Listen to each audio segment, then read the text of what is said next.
નમસ્કાર, હું વિભુ વિભાકર પંડ્યા. સ્વાગત છે આપનું વિભુના વિચારમાં.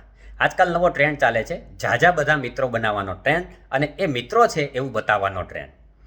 આજકાલ કે મારી પાસે એટલા મિત્રો, આપણું તો ફ્રેન્ડ સર્કલ બહુ મોટું ભાઈ, આપણા તો એટલા ફેન ને એટલા ફોલોઅર, આપણા તો ગામે ગામ મિત્રો, આપણે કહીએ એટલે આપણા બધા કામ થઈ જાય. અને ખરેખર જરૂર પડે ત્યારે એમાંથી કોઈ ફોન પણ ના ઉઠાવે અને કોઈ આવે પણ નહીં.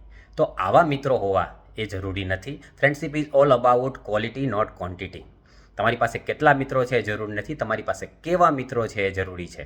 તમારી પાસે આવા હજારો લાખો મિત્ર ના હોય તો ચાલશે, પરંતુ તમારી પાસે એક કે બે મિત્રો એવા છે કે જેની પાસે તમે ખડખડાટ હસી શકો, કોઈ પણ ફિલ્ટર વગર તમે જેવા છો એવા રહી શકો, તમે દુઃખના સમયમાં એની સામે ચોધાર આંસુએ રડી શકો. તમારા સુખના પ્રસંગોએ એ તમારી કરતાં પણ વધારે ચિંતા કરે કે આનો પ્રસંગ કેટલો સારો થાય, અને તમારા દુઃખના પ્રસંગોએ તમારા પરિવારને તમને મદદ કરવા માટે તમારી પહેલાં તે ત્યાં પહોંચી જાય. જો આવા મિત્રો હોય, એક કે બે પણ હોય, તો તમે દુનિયાના સૌથી નસીબદાર વ્યક્તિ છો. અને જો નથી તો આજે મેં ખરેખર તમારો ધક્કો થયો છે કે આપણે એક કે બે મિત્રો પણ આવા આ દુનિયામાં કમાઈ ના શક્યા. સદનસીબે મારી પાસે મારા આવા પાક્કા અને સાચા મિત્રો છે. તમારી પાસે પણ હોય તેના નામ કમેન્ટમાં જણાવો, અને આ વિડીયો તમારા એવા મિત્રો સાથે શેર કરો. ખૂબ ખૂબ આભાર.